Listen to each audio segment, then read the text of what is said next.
이건 절대 여기 있을 수 없는 물건입니다. 서울 망우시장. 30년째 좌판을 지키던 한 할머니가 그날따라 이상하게 눈에 밟히던 녹슨 반지를 단돈 1,000원에 집어들었습니다. 그 순간부터 모든 것이 달라지기 시작했습니다. 손주의 졸업식 날, 반지를 본 보석 디자이너의 표정이 굳었습니다. 안녕하세요. 올해 69 정옥년입니다. 서울 중랑구 망우시장에서 30년째 좌판을 벌이고 있어요. 남편이 먼저 떠난 뒤 아들 승호 뒷바라지에 청춘을 다 바쳤습니다. 이제는 손주 준서까지 대학생이 되었네요. 하루하루 장사하며 살아가는 평범한 할머니였죠. 그날만 아니었다면 시장 골목 끝 낡은 잡화점에서 1,000원에 산 녹슨 반지 하나, 마음이 끌려 덜컥 샀어요. 손주 졸업식 날 낯선 여자가 내 손가락을 뚫어지게 바라봤죠. 그때는 몰랐습니다. 이 작은 반지가 내 인생을 뒤흔들 거라는 걸. 혹시 지금 어디서 보고 계신가요? 여러분의 이야기도 참 궁금합니다. 댓글로 들려주시면 고맙겠습니다. 구독과 좋아요는 제가 다음 이야기를 꺼낼 수 있는 따뜻한 응원이 되어줍니다. 그날도 여느 때와 다름없이 망우시장은 분주했습니다. 30년 동안 이곳에서 좌판을 펼쳐온 제게는 익숙한 풍경이었죠. 아침 일찍부터 떠들썩한 시장 소리, 흥정하는 목소리, 비닐봉지 스치는 소리가 어우러져 제 일상의 배경음악이 되었습니다. 손에는 굳은 살이 박혀 있었고 무릎은 앉았다 일어설 때마다 아프게 쑤셨지만 이곳이 제 삶의 터전이었습니다. 아이고, 오늘도 날씨가 좋네요, 옥년씨. 건너편 생선가게 김씨 아저씨의 인사에 저는 간신히 미소를 지었습니다. 아침부터 허리가 아파 제대로 웃을 기분도 나지 않았지만 시장에서는 표정 관리가 장사의 기본이니까요. 점심시간이 지나고 손님들이 뜸해질 무렵 제 좌판 앞에 한 노인이 다가왔습니다. 허름한 옷차림에 구부정한 등, 그리고 떨리는 손이 제 눈에 들어왔습니다. 저보다도 나이가 많아 보이는 그분은 작은 천 보자기를 풀어 내용물을 보여주었습니다. 이거 필요한 사람 있을까 해서. 떨리는 목소리로 말하는 노인의 보자기 안에는 몇 가지 잡동사니가 있었습니다. 빛바랜 사진틀, 녹슨 열쇠 몇 개, 그리고 눈에 띄게 낡은 반지 하나. 제 시선이 그 반지에 고정되었을 때 이상하게도 가슴이 조금 빨리 뛰기 시작했습니다. 이거 얼마예요? 저도 모르게 입에서 말이 튀어나왔습니다. 필요하신가요? 그냥 가져가셔도 됩니다만. 노인의 눈빛이 흔들렸습니다. 아니요. 그래도 값은 쳐드려야죠. 제 손이 지갑을 향해 움직였습니다. 그럼 1,000원만 주세요. 1,000원. 생각보다 싼 가격에 잠시 망설였지만 그 반지에 끌리는 묘한 감정을 무시할 수 없었습니다. 동전 하나를 건네고 반지를 받아든 순간 차가운 금속이 제 손바닥에 닿았습니다. 빛이 바랜 은색 반지였지만 가까이서 보니 섬세한 무늬가 새겨져 있었고 중앙에는 작은 보석 같은 것이 박혀 있었습니다. 녹이 슬고 흠집이 난 상태였지만 어딘가 고급스러운 느낌이 감추어져 있었습니다. 이거 어디서 나온 건가요? 궁금증이 일었습니다. 노인은 고개를 저었습니다. 오래전 외국에서 온 친척이 줬던 것 같은데 기억이 가물가물하네요. 반지를 손가락에 끼워 보니 신기하게도 제 손가락 크기에 딱 맞았습니다. 그 순간 따뜻한 기억이 밀려왔습니다. 젊은 시절 남편이 사줬던 반지가 생각났습니다. 가난했지만 행복했던 그 시절, 남편은 제게 작은 반지 하나를 선물했었죠. 지금은 그 반지도 남편도 모두 세상에 없지만 이 낡은 반지가 그 기억을 소환해냈습니다. 할머니, 그거 팔지 마세요. 노인의 말에 저는 깜짝 놀라 고개를 들었습니다. 노인의 눈빛이 이상하게 빛났습니다. 소중히 간직하세요. 때가 되면 알게 될 겁니다. 그 말을 남기고 노인은 휘청거리며 시장 골목으로 사라졌습니다. 뒤늦게 정신을 차리고 뒤쫓아 보았지만 이미 모습은 보이지 않았습니다. 한낮의 햇살이 반지에 반사되어 작은 빛을 만들어냈고 저는 그 빛에 이끌리듯 반지를 주머니에 넣었습니다. 1,000원짜리 반지. 그것이 제 인생을 완전히 바꿔놓을 줄은 그때는 상상도 못했습니다. 그날 밤 좁은 원룸에 돌아와 반지를 세척했습니다. 흐르는 물에 조심스레 닦아내 이 반지의 윤곽이 더 선명해졌습니다. 중앙의 보석은 푸른빛이 감도는 것 같았고 반지 내부에는 알 수 없는 글자가 새겨져 있었습니다. 너무 작고 흐릿해서 알아볼 수 없었지만 분명 외국어 같았습니다. 반지를 끼고 잠자리에 들었을 때 이상하게도 마음이 편안해졌습니다. 마치 오랜 친구를 다시 만난 것 같은 느낌이었습니다. 창문 너머로 보이는 서울의 밤하늘은 언제나처럼 별이 드문드문했지만 그날따라 유난히 밝은 별 하나가 제 눈에 들어왔습니다. 그 별을 바라보며 저는 생각했습니다. 이 반지, 뭔가 특별한 게 있을까? 하지만 곧 그런 생각을 떨쳐버렸습니다. 69세의 재래시장 할머니에게 무슨 특별한 일이 일어나겠어요? 그저 노인네의 허튼 소리였겠지. 하지만 그 생각과는 달리 제 손가락의 반지는 달빛 아래 신비롭게 빛나고 있었습니다. 손주 준서의 고등학교 졸업식 날이었습니다. 가슴이 벅차올랐습니다. 준서는 제가 키운 아이나 다름없었으니까요. 아들 승호와 며느리 미라는 바쁘다는 핑계로 준서를 자주 제게 맡겼고 저는 기꺼이 그 아이를 돌봤습니다. 시장 좌판에서 번 돈의 상당 부분을 준서의 학비와 용돈으로 보태기도 했습니다. 할머니, 와주셔서 정말 감사해요. 졸업식을 마친 준서가 제게 달려와 안겼습니다. 까만 졸업가운을 입은 모습이 어찌나 자랑스럽던지 목이 메어 말이 나오지 않았습니다. 대신 준서의 등을 토닥이며 꼭 안아주었습니다. 우리 준서 정말 자랑스럽다. 겨우 이 말을 꺼냈을 때 눈물이 볼을 타고 흘러내렸습니다. 평생 고생만 해온 제게 준서는 유일한 기쁨이었습니다. 할머니, 울지 마세요. 제가 앞으로 더 잘할게요. 대학 가서도 열심히 공부해서 할머니 고생 안 하게 해드릴게요. 준서의 말에 더욱 눈물이 쏟아졌습니다. 가슴 한 구석이 아릴 정도로 뭉클했습니다. 손수건을 꺼내 눈물을 닦으려는데 그때 제 손에 끼워진 반지가 햇빛을 받아 반짝였습니다. 와, 할머니 반지 멋있네요. 처음 보는데? 준서의 말에 저는 미소 지었습니다. 얼마 전에 시장에서 1,000원에 샀어. 할머니도 가끔은 예쁜 거 하고 싶어서. 그때였습니다. 우리 옆을 지나가던 한 여성이 갑자기 걸음을 멈추고 제 손을 빤히 쳐다보는 것이 느껴졌습니다. 40대 중반쯤 되어 보이는 세련된 차림의 여성이었습니다. 그녀의 시선이 불편해 저는 손을 주머니에 넣으려 했습니다. 실례합니다만 그 반지 어디서 구하셨나요? 뜻밖의 질문에 저는 당황했습니다. 아, 이거요? 그냥 시장에서 1,000원에 샀어요. 여성의 눈이 커졌습니다. 1,000원이요? 그녀의 목소리에는 믿기지 않는다는 뉘앙스가 묻어 있었습니다. 네, 별거 아니에요. 그냥 싸구려. 저는 불편함을 감추지 못했습니다. 제가 보석 디자이너인데 혹시 그 반지 좀 자세히 볼 수 있을까요? 긴장감이 감돌았습니다. 이 여성이 왜 이렇게 제 반지에 관심을 보이는지 이해할 수 없었습니다. 하지만 무리하게 거절할 수도 없어 마지못해 손을 내밀었습니다. 한서진이라고 합니다.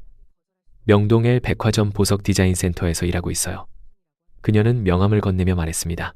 서진 씨는 제 손을 잡고 반지를 유심히 살펴보았습니다. 그녀의 표정이 점점 변해가는 것이 보였습니다. 놀라움, 의심, 그리고 뭔가 큰 발견을 한 듯한 흥분. 이 반지, 혹시 제가 좀 더 자세히 검사해봐도 될까요? 제 사무실에서요. 불안감이 밀려왔습니다. 왜요? 뭐가 특별한가요? 서진 씨는 잠시 망설이더니 작은 목소리로 말했습니다. 확실한 건 아니지만 이 반지가 매우 특별한 물건일 수 있어요. 제대로 감정을 해봐야 알겠지만 만약 제 생각이 맞다면. 그녀의 말이 끊겼습니다. 주변을 둘러보며 조심스럽게 말을 이었습니다. 지금 이곳에서 말씀드리기는 적절하지 않을 것 같아요. 혹시 내일 시간 되시면 제 사무실로 오시겠어요? 이 모든 상황이 비현실적으로 느껴졌습니다. 어제까지만 해도 그저 예쁜 추억거리로 샀던 반지가 갑자기 특별한 물건이라니요? 저는 혼란스러웠습니다. 할머니, 가보는 게 어때요? 저도 같이 갈게요. 준서가 제 옆에서 속삭였습니다. 그때 아들 승호와 며느리 미라가 다가왔습니다. 어머니 무슨 일이세요? 승호가 물었습니다. 서진 씨는 재빨리 상황을 설명했고 의외로 미라의 눈이 반짝였습니다. 어머니, 한번 가보세요. 혹시 같이 있는 거면 좋잖아요. 미라의 반응이 왠지 불편했습니다. 그녀의 눈에서 욕심이 느껴졌기 때문입니다. 하지만 이미 상황은 흘러가고 있었습니다. 내일 오후 2시에 이 주소로 오세요. 꼭 그 반지를 가지고 오셔야 해요. 서진 씨는 명함을 다시 한번 확인시키며 말했습니다. 그녀가 떠난 후 묘한 긴장감이 우리 가족을 감쌌습니다. 승호는 무관심한 척했지만 미라는 계속해서 제 손에 반지를 쳐다보았습니다. 준서만이 순수하게 흥분한 모습이었습니다. 할머니, 혹시 보물을 발견한 거 아니에요? 그날 밤 저는 잠을 이루지 못했습니다. 반지를 바라보며 불안한 마음이 커져갔습니다. 이 작은 금속 조각이 제 평화로운 일상을 뒤흔들 것만 같은 기분이었습니다. 창문 너머로 보이는 달빛 아래 반지의 푸른 보석이 마치 살아있는 듯 빛났습니다. 그리고 그 빛 속에서 저는 뭔가 커다란 변화의 전조를 느꼈습니다. 손가락에서 반지를 빼려고 했지만 마치 제게 속한 것처럼 빼기가 망설여졌습니다. 결국 반지를 낀 채로 불안한 밤을 보냈습니다. 다음 날 준서의 고집으로 저는 명동엘 백화점으로 향했습니다. 화려한 백화점 입구에 들어서자 긴장감이 밀려왔습니다. 평생 재래시장에서만 살아온 제게 이런 고급스러운 공간은 너무나 낯설었습니다. 사람들의 옷차림, 향수 냄새, 번쩍이는 조명, 모든 것이 저와는 거리가 멀어 보였습니다. 할머니, 괜찮아요. 제가 있잖아요. 준서가 제 손을 꼭 잡아주었습니다. 보석 디자인 센터는 백화점 5층에 위치해 있었습니다. 문을 열고 들어가자 서진 씨가 우리를 맞이했습니다. 오셨군요. 잠시만요. 제 동료도 불러놨어요. 전문가의 의견이 필요할 것 같아서요. 서진 씨는 저희를 안쪽 사무실로 안내했습니다. 그곳에는 나이 지긋한 외국인 남성이 앉아 있었습니다. 이분은 루카스 프라이시예요. 스위스에서 오신 유산관리재단 관계자시죠. 루카스라는 남성은 정중하게 인사했습니다. 만나서 반갑습니다. 정옥년 씨. 저는 어색하게 고개를 숙였습니다. 왜 외국인까지 불러놓은 건지 이해할 수 없었습니다. 반지를 보여주시겠어요? 서진 씨가 부드럽게 요청했습니다. 떨리는 손으로 반지를 내밀자 서진 씨는 특수장비를 가져와 반지를 살펴보기 시작했습니다. 루카스도 옆에서 안경을 고쳤으며 집중했습니다. 맞아요. 이 무늬, 이 보석의 커팅 방식. 서진 씨의 목소리가 흥분으로 떨렸습니다. 루카스가 갑자기 독일어로 뭔가를 외쳤습니다. 그의 얼굴이 하얗게 변했습니다. 무슨 일이에요? 불안감이 커졌습니다. 서진 씨는 잠시 루카스와 영어로 대화를 나눈 뒤 심호흡을 하고 제게 말했습니다. 정옥년 씨, 이 반지는 1940년대 유럽에서 실종된 왕실 유물입니다. 그 말을 듣는 순간 제 귀를 의심했습니다. 네? 무슨 말씀이세요? 이 반지는 오스트리아 헝가리 제국의 마지막 왕족 중 한 명이 소유했던 것으로 추정됩니다. 2차 세계대전 중 나치에게 약탈당했다가 실종된 유물 중 하나죠. 충격으로 제 머릿속이 하얘졌습니다. 단돈 1,000원의 산 반지가 유럽 왕실의 유물이라니. 이건 말도 안 되는 소리였습니다. 확실한가요? 준서가 대신 물었습니다. 루카스가 고개를 끄덕였습니다. 반지 안쪽에 새겨진 문장과 제작 기법, 그리고 중앙의 이 보석은 매우 희귀한 블루 다이아몬드입니다. 현대 기술로도 복제하기 어려운 수준이죠. 서진 씨가 덧붙였습니다.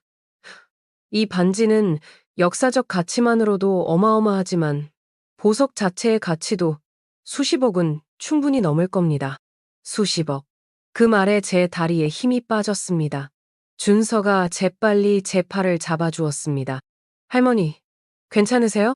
저는 말없이 고개를 끄덕였지만 실은 전혀 괜찮지 않았습니다. 머릿속이 혼란스러웠고 가슴은 불안으로 가득 찼습니다. 평생 가난하게 살아온 제게 갑자기 수십억 원의 유물이 생겼다니. 이건 꿈인가요? 악몽인가요? 그런데 이 반지가 어떻게 한국에, 그것도 재래시장에까지 오게 된 걸까요?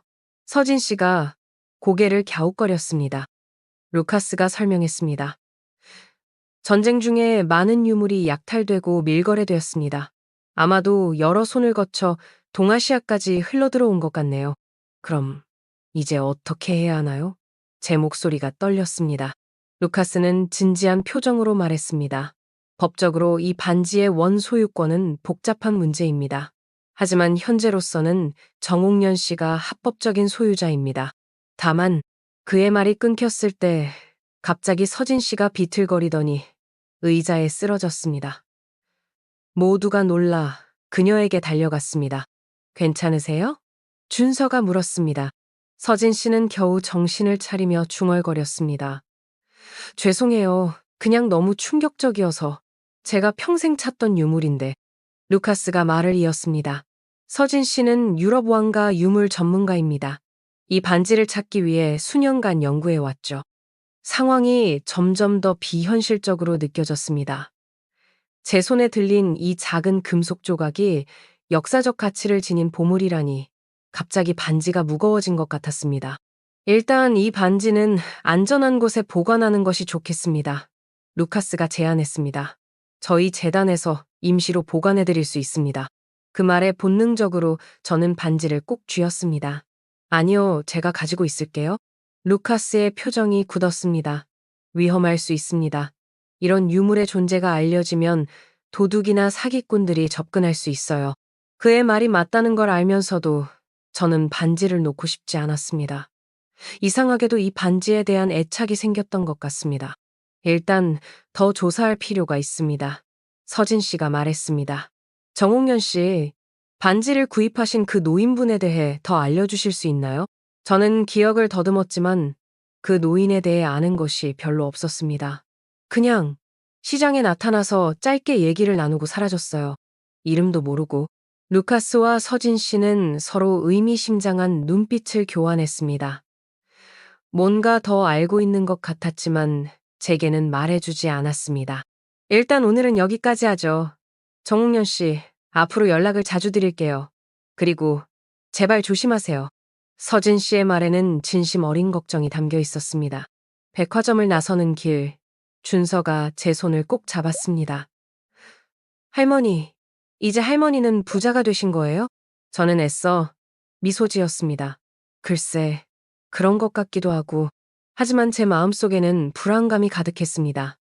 이 반지가 가져올 변화가 두려웠습니다. 평생 가난하게 살아왔지만 적어도 평온했습니다. 하지만 이제 모든 것이 달라질 것만 같았습니다. 백화점에서 나오는 순간 저는 누군가의 시선을 느꼈습니다. 주변을 둘러보았지만 복잡한 명동거리에서 특별히 눈에 띄는 사람은 보이지 않았습니다. 그저 제 과민한 상상일까요? 아니면 정말로 누군가 저를 지켜보고 있는 걸까요? 반지의 정체가 밝혀진 지 일주일이 지났습니다. 제 삶은 완전히 달라졌습니다. 매일 아침 좌판을 펴던 일상은 온데간데없고 집에는 끊임없이 전화가 걸려왔습니다. 서진 씨, 루카스, 그리고 갑자기 나타난 여러 전문가들이 반지에 관심을 보였습니다. 하지만 가장 큰 변화는 가족 내에서 일어났습니다. 아들 승호와 며느리 미라의 태도가 하루아침에 달라진 것입니다.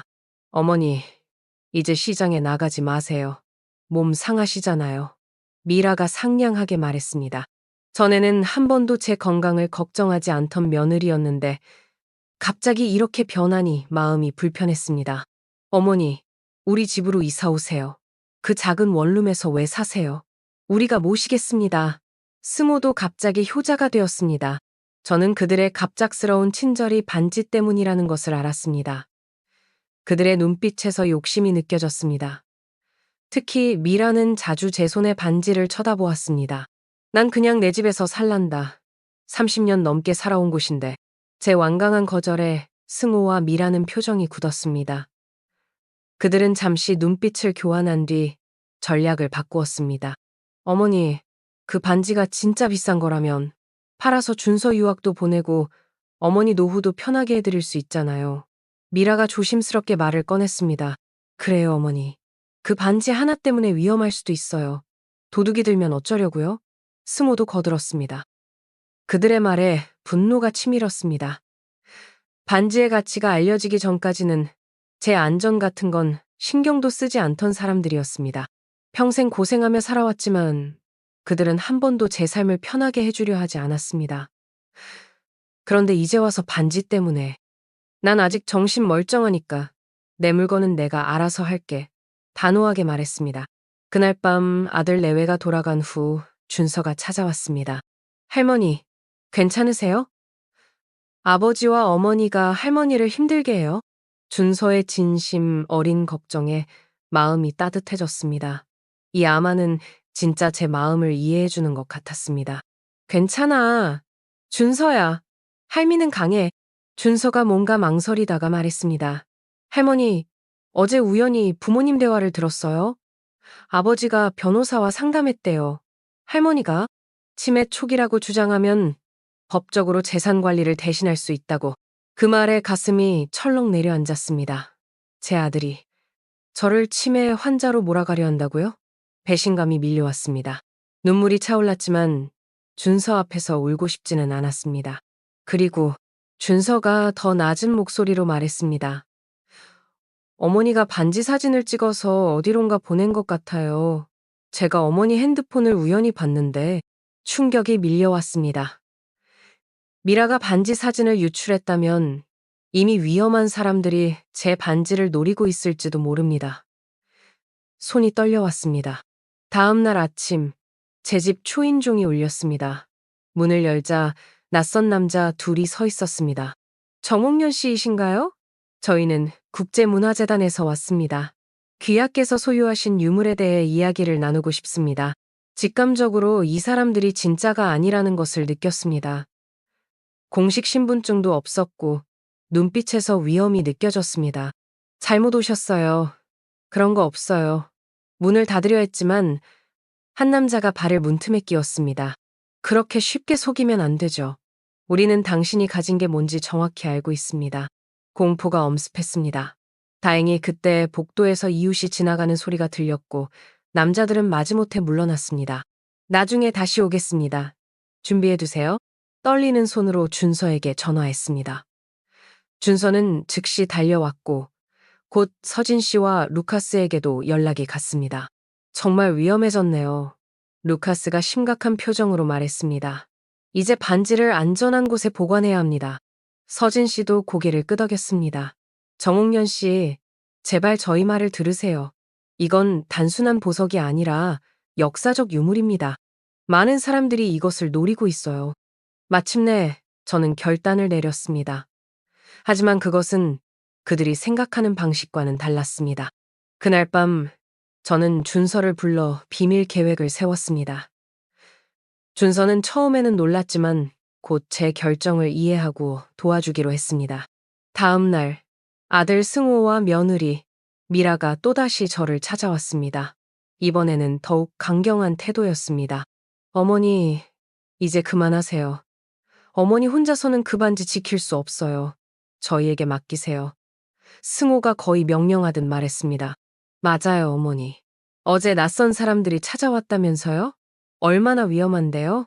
이러다 큰일 나요. 미라도 가세했습니다.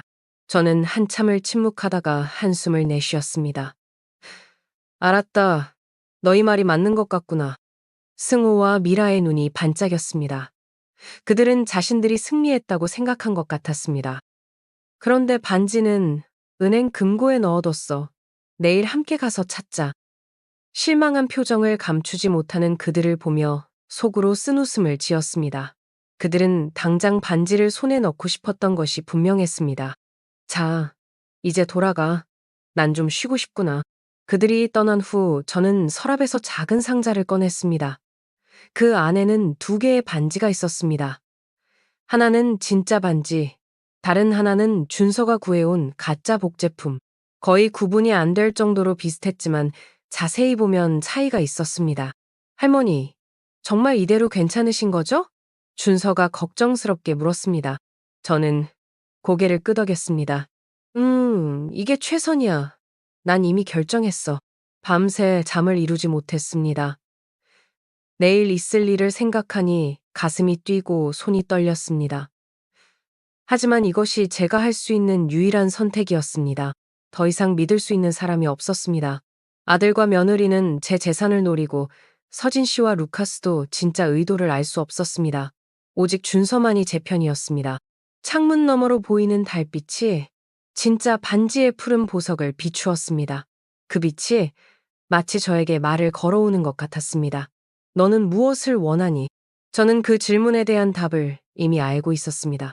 은행으로 향하는 차 안 긴장감이 감돌았습니다. 승호는 운전대를 꽉 쥐고 있었고 미라는 계속해서 손톱을 물어뜯고 있었습니다. 저는 뒷좌석에 앉아 창밖을 바라보며 마음을 가다듬었습니다.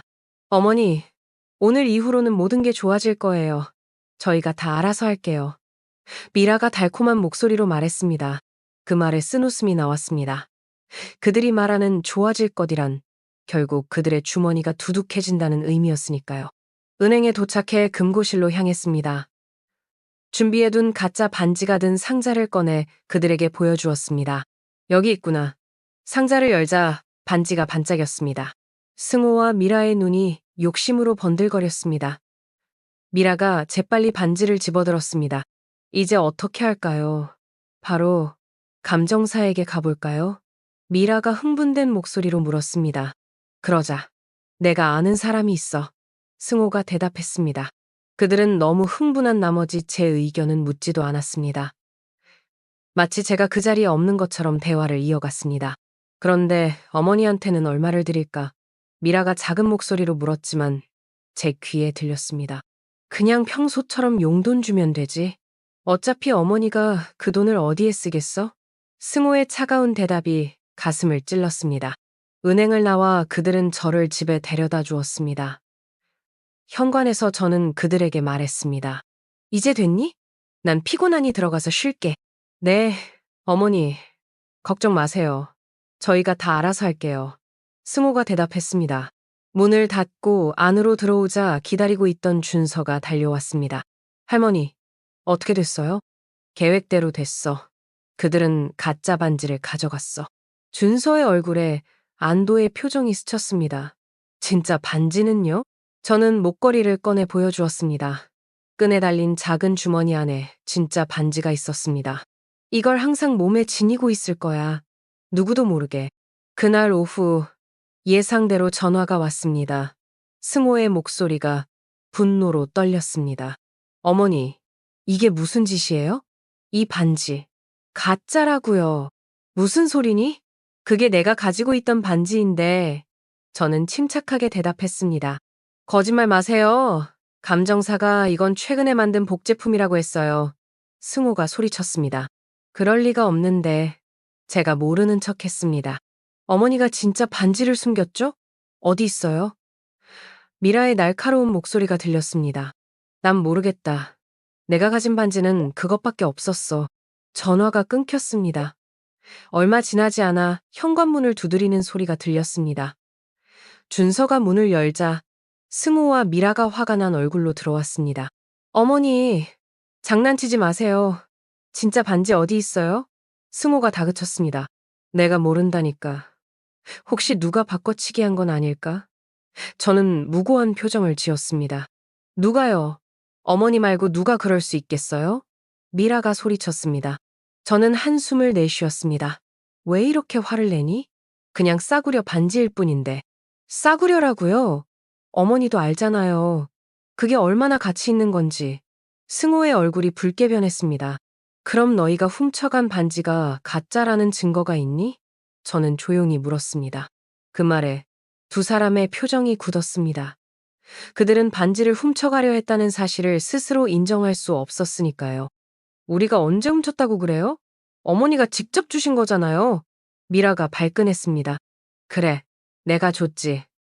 그런데 왜 그렇게 화가 나니? 내 반지가 가짜면 그냥 가짜인 거지.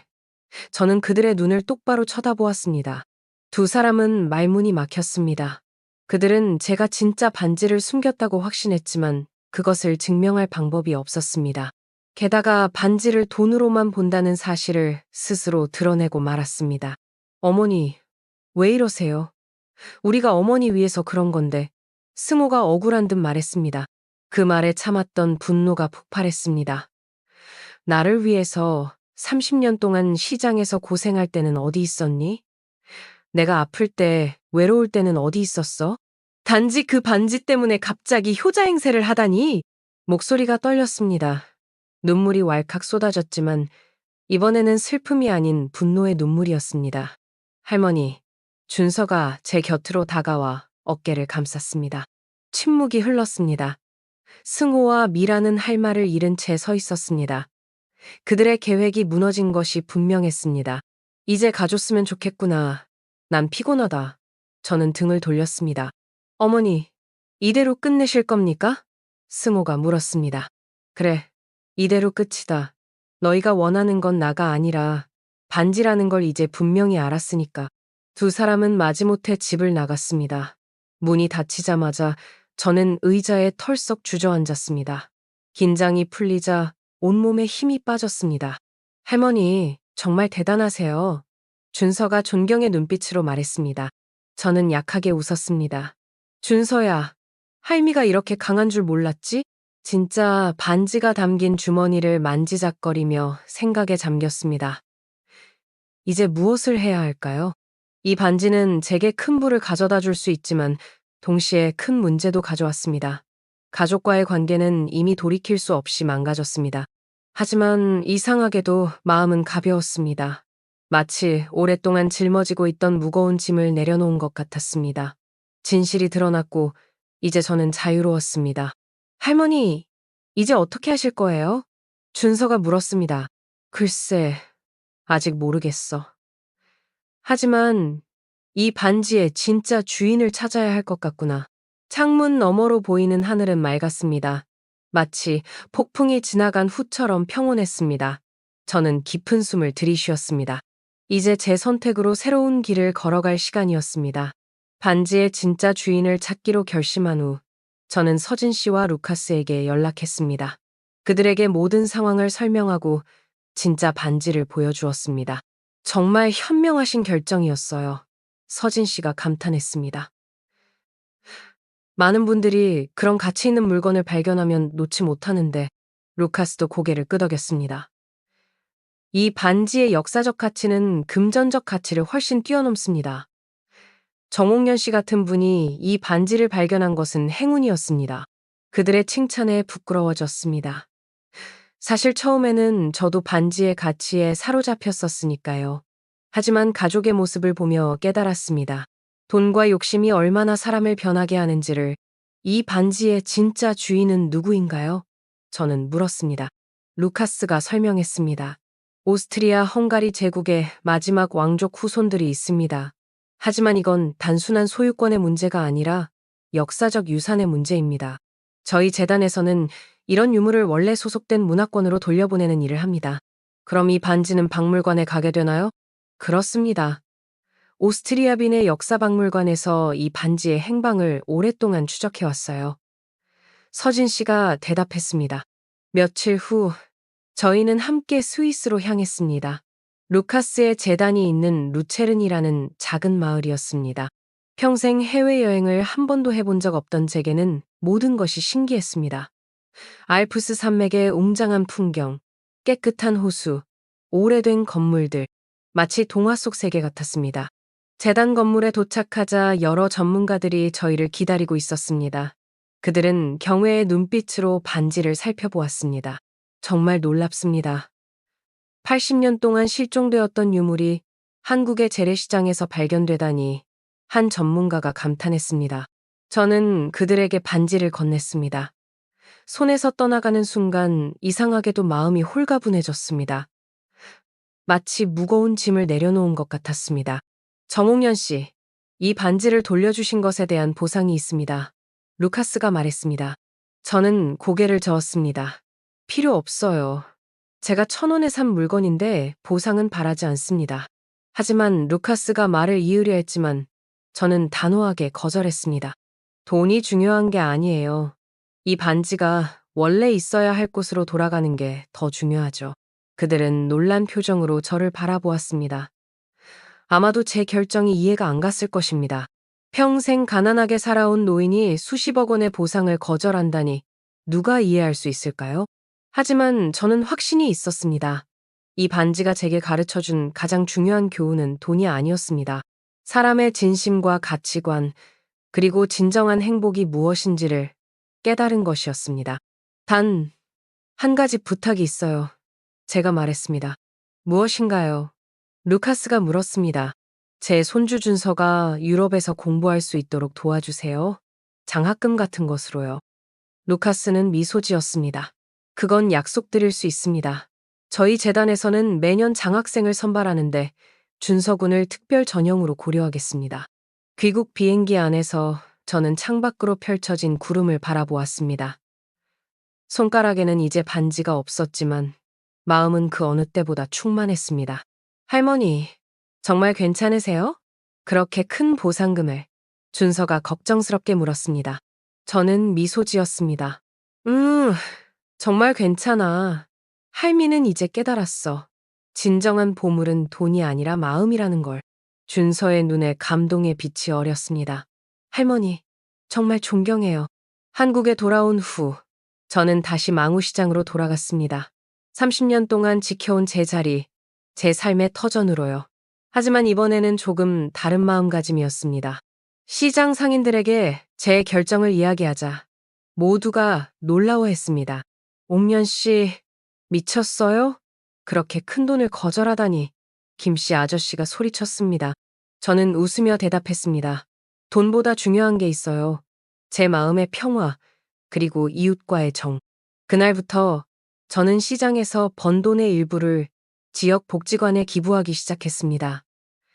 특히 어려운 아이들을 위한 기금을 마련했습니다. 아이들이 꿈을 키울 수 있도록 돕는 일이 제게는 큰 기쁨이었습니다. 몇 주 후 뜻밖의 손님이 찾아왔습니다. 아들 승호와 며느리 미라였습니다. 그들의 표정은 이전과 달리 부끄러움과 후회로 가득했습니다. 어머니, 정말 죄송합니다. 승호가 고개를 숙였습니다. 저희가 너무 욕심을 부렸어요. 미라도 눈물을 글썽이며 말했습니다. 어머니가 반지를 돌려주셨다는 이야기를 듣고 저희가 얼마나 부끄러운 행동을 했는지 깨달았어요. 저는 그들을 바라보았습니다. 분노와 원망은 이미 사라진 지 오래였습니다. 이제는 그저 평화롭게 남은 생을 보내고 싶었습니다. 괜찮다. 사람은 누구나 실수를 해. 중요한 건 그 실수를 인정하고 바로잡는 거야. 그들의 눈에서 안도의 빛이 번졌습니다. 그날 이후로 가족 관계는 조금씩 회복되기 시작했습니다. 진심 어린 사과와 반성이 있었기에 가능한 일이었습니다. 몇 달 후 제가 후원하던 복지관 한가운에 새로운 간판이 걸렸습니다. 옥년의 집 간판이 걸린 그날 가슴이 뭉클했습니다. 복지관 관계자들이 제게 감사패를 전달했지만 정작 감사해야 할 사람은 저였습니다. 이 작은 공간을 통해 제 삶에 새로운 의미가 생겼으니까요. 할머니, 여기 와보세요. 준서가 제 손을 잡아 끌었습니다. 복지관 안으로 들어가자 여러 아이들이 환하게 웃으며 달려왔습니다. 옥년 할머니다. 안녕하세요, 할머니. 아이들의 맑은 목소리가 귓가에 울렸습니다. 그들의 순수한 웃음소리는 세상 어떤 보석보다 값진 것이었습니다. 한 꼬마가 제 손을 잡았습니다. 그 작고 따뜻한 손길에 가슴이 따스해졌습니다. 할머니 손 거칠거칠해요. 근데 따뜻해요. 아이의 말에 눈시울이 뜨거워졌습니다. 30년 시장 생활로 굳은 살이 밝힌 이 손을 아이들은 거부하지 않았습니다. 오히려 그 따뜻함을 느꼈다니 뭉클한 감동이 가슴을 적셨습니다. 복지관의 작은 교실에는 옥년 할머니의 이야기라는 제목의 동화책이 놓여 있었습니다. 아이들을 위해 제 경험을 바탕으로 만든 책이었습니다. 반지의 실제 가치나 역사적 의미보다는 욕심보다 중요한 것이 무엇인지를 알려주는 내용이었습니다. 이 책 읽어주세요, 할머니. 아이들이 조르자 저는 그들 사이에 앉아 책을 펼쳤습니다. 옛날 옛적에 작은 시장에 할머니가 살았어요. 이야기를 들려주는 동안 창밖으로 햇살이 비쳐들었습니다. 그 따스한 빛 속에서 아이들의 눈동자가 반짝였습니다. 마치 제가 찾았던 진짜 보석은 이런 순간이 아니었을까 하는 생각이 들었습니다. 그날 저녁 집으로 돌아가는 길에 시장을 지나갔습니다. 30년 동안 좌판을 펼쳤던 그 자리에서 잠시 발걸음을 멈췄습니다. 이제는 젊은 상인이 그 자리를 이어받아 장사를 하고 있었습니다. 옥년 할머니, 그가 반갑게 인사했습니다. 오늘도 복지관에 다녀오세요? 응, 그렇지. 요즘은 그게 내 일상이 됐네. 시장의 익숙한 소음과 냄새가 저를 감쌌습니다. 채소 다듬는 소리, 흥정하는 소리, 생선 비린내, 떡볶이 매운 냄새. 평생 제 삶의 배경이었던 이 공간이 이제는 추억으로 변해가고 있었습니다. 집에 돌아와 창가에 앉았습니다. 달빛이 비치는 작은 원룸이었지만 저에겐 충분했습니다. 벽에 걸린 사진들을 바라보았습니다. 준서의 졸업사진, 복지관 아이들과 찍은 단체 사진, 그리고 놀랍게도 승호와 미라가 최근에 찍어준 가족 사진까지. 지난 1년간 많은 것이 변했습니다. 반지 사건 이후 아들과 며느리는 진심으로 변화했습니다. 처음에는 반신반의했지만 그들의 행동이 달라졌음을 점차 느낄 수 있었습니다.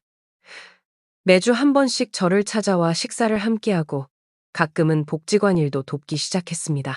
어머니, 저희가 정말 잘못했어요. 며칠 전 미라가 눈물을 흘리며 말했습니다. 돈에 눈이 멀어 정작 중요한 걸 보지 못했어요. 그들의 사과가 진심이라는 것을 알 수 있었습니다. 사람은 누구나 실수를 합니다. 중요한 건 그 실수를 인정하고 바로잡으려는 노력이겠지요. 가끔 루카스에게서 소식이 옵니다. 반지는 현재 비엔나 역사박물관에 전시되어 있다고 합니다. 작은 설명문에는 한국의 정옥년 씨가 기증이라는 문구가 있다고 하네요. 그 이야기를 들을 때마다 묘한 자부심이 생깁니다. 제 이름이 역사의 한 페이지에 작게나마 기록된 것이니까요. 준서는 루카스의 도움으로 스위스 대학에서 역사학을 공부하게 되었습니다. 특히 문화재 보존과 환원에 관심이 많아졌다고 하네요. 가끔 영상통화로 그 아이의 밝은 얼굴을 볼 때면 가슴이 뿌듯합니다. 할머니, 제가 공부하는 이유는 할머니처럼 되고 싶어서예요. 욕심보다 더 중요한 가치를 알고 그것을 실천하는 사람이요. 준서의 그 말에 눈물이 났습니다. 제가 평생 무엇을 남겼나 생각했을 때 물질적인 것은 아무것도 없었습니다. 하지만 이렇게 준서의 마음 속에, 복지관 아이들의 기억 속에 제 삶이 남는다면 그것으로 충분하지 않을까요? 오늘도 손가락에는 반지가 없지만 가슴은 그 어느 때보다 풍요롭습니다. 가끔 창밖의 별을 바라보며 생각합니다. 그날 시장에서 반지를 건네준 노인은 누구였을까? 정말 우연이었을까? 아니면 무언가 더 큰 의미가 있었을까? 그 답은 알 수 없지만 한 가지 확실한 것은 있습니다. 진정한 보물은 반지가 아니었습니다. 그것은 사람과 사람 사이의 진심, 그리고 자신의 가치를 지키는 용기였습니다. 어느 날 복지관에서 한 아이가 물었습니다. 할머니, 진짜 부자는 누구예요? 저는 잠시 생각하다 대답했습니다. 마음이 따뜻한 사람이란다. 돈이 많아도 마음이 차갑다면 그건 진짜 부자가 아니야. 아이는 고개를 끄덕이더니 제 손을 꼭 잡았습니다. 그럼 할머니는 정말 부자네요. 그 순간 가슴 깊은 곳에서 따스한 행복이 퍼져나갔습니다. 69세의 나이에 깨달은 삶의 진리. 반지가 아니었다면 알지 못했을 소중한 깨달음이었습니다. 창가에 앉아 밤하늘을 바라보며 생각합니다. 인생은 참 이상한 것이구나. 단돈 1,000원의 반지가 제 삶을 완전히 바꿔놓았으니까요. 하지만 그 변화는 반지의 금전적 가치 때문이 아니었습니다. 그것이 제게 가르쳐준 삶의 교훈 때문이었지요. 이제 저는 매일 아침 복지관으로 향합니다. 아이들의 웃음소리를 듣고 그들의 작은 손을 잡아주는 것이 제 하루의 가장 큰 행복입니다. 가끔은 시장에도 들러 옛 동료들과 이야기를 나눕니다. 그들은 여전히 제가 엄청난 보상금을 거절한 것을 이해하지 못하지만 제 눈빛에서 행복을 발견하고는 더 이상 묻지 않습니다. 옥년 씨, 요즘 얼굴이 참 편안해 보여요. 김씨 아저씨가 말했습니다. 그래요? 마음이 편하니 얼굴도 그런가 봐요. 저는 이제 알고 있습니다. 손에 쥔 것보다 마음에 담은 것이 더 소중하다는 것을. 반지는 이제 없지만 그것이 남긴 교훈은 제 가슴 속에 영원히 반짝일 것입니다. 오늘 밤에도 창문 너머로 별 하나가 유난히 밝게 빛납니다. 마치 그날 시장에서 만난 노인의 눈빛 같기도 하고 반지의 푸른 빛 같기도 합니다. 그 빛을 바라보며 조용히 미소 짓습니다. 인생의 황혼기에 깨달은 소중한 진리. 잃은 것은 하나의 반지였지만 얻은 것은 가치를 매길 수 없는 마음의 보물이었습니다. 복지관 아이들은 제 거친 손을 만질 때마다 이렇게 말합니다. 할머니 손에서 따뜻함이 느껴져요. 그 말을 들을 때마다 가슴이 뭉클해집니다. 어쩌면 이것이 제가 세상에 남길 수 있는 가장 값진 유산이 아닐까요? 반지가 아닌 누군가의 기억 속에 남는 따뜻한 손길. 창밖의 별을 바라보며 생각합니다. 그날 시장에서 반지를 건네준 노인의 마지막 말, 소중히 간직하세요. 때가 되면 알게 될 겁니다. 이제야 그 말의 의미를 진정으로 이해합니다. 소중히 간직해야 할 것은 반지가 아니라 그것이 제게 가르쳐 준 삶의 지혜였습니다. 그리고 지금 저는 그 지혜를 다음 세대에게 전하고 있습니다. 밤이 깊어갑니다. 내일도 저는 복지관으로 향할 것입니다. 아이들의 웃음소리가 들리는 옥년의 집으로. 제 손에는 이제 반지가 없지만 그 손으로 더 많은 아이들의 손을 잡아줄 수 있습니다. 그것이 진정한 부유함이 아닐까요? 창밖의 별이 반짝입니다. 마치 누군가가 저를 지켜보는 것 같습니다. 오늘도 감사한 마음으로 눈을 감습니다. 행복한 꿈을 꾸게 될 것 같습니다. 반지가 아닌 마음의 보물을 간직한 채로. 지금까지 제 긴 이야기 들어주셔서 감사합니다. 오늘 이 영상이 마음에 닿았다면 한 줄의 응원을 댓글에 남겨주세요. 그 따뜻한 말이 또 다른 누군가에겐 큰 힘이 될 거예요. 구독과 좋아요는 다음 이야기를 꺼낼 수 있는 따뜻한 응원이 되어줍니다. 그리고 지금 잠시 기지개 한번 쭉 켜볼까요? 굳었던 몸도 마음도 조금은 가벼워졌으면 좋겠습니다. 오늘 하루도 참 애쓰셨습니다. 정말 고생 많으셨어요. 늘 감사합니다. 오늘도 건강하고 행운 가득한 하루 보내세요.